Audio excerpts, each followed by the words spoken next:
So one thing that, at least we've seen a lot of people have interest in, and obviously it's hit everyone. So I want to talk a little bit about like COVID pivots, if you guys have had any, or, obviously everyone has a couple switches they've had to do at their company. Do you have anything that maybe helped you guys out that you'd like to give other people advice on for, how to pivot in this new world that we have? I mean, it's just all about adapting. You can see behind here, I don't know if you're recording the video, but one of our core values is be adaptive. And the only thing we can guarantee in life are death, change, and taxes. That's kind of our motto. So we roll with the punches and we have to adapt to everything. I mean, we were hit like everyone with the COVID in April when it all first hit ahead, everything just went silent.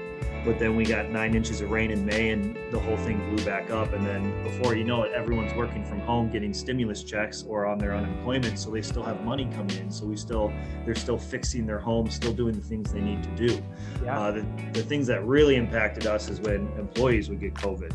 That's obviously the hardest part. So I'm in a room alone, so I'm not wearing my mask, but every one of our employees is required to wear masks at all times while on our jobs and in our warehouse and in our vehicles, because we had to shut down production for a week at one point because 4 or 5 guys got COVID. I was just send everyone home, get tested, get quarantined, then come back. And so we have a new policy in place now. So if anyone even has the sniffles, you go get a COVID test, bring us a negative test, and come back to work, because we got to keep everyone floating, got to keep everyone working, and got to keep everyone safe. Yeah, that's another way to look at it too, outside of just adapting to the climate, but just your staffing. I mean, that's huge. If you lose one guy to COVID and he comes in the next day, and then you have 4 other guys who can't be on the job anymore, that's got to be tough.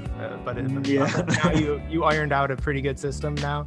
We've got a good system now. So since we had to shut the production down that first time, we haven't had to shut it down since. And it's only odds and ends. When someone is feeling sick, they go to test, they don't have it, or they were around someone who had it, so they have to quarantine for 10 days. So we've got a great system of keeping also the office personnel so they can work at home if they need to.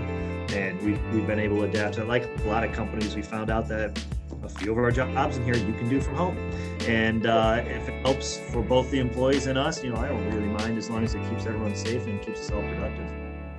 Well put.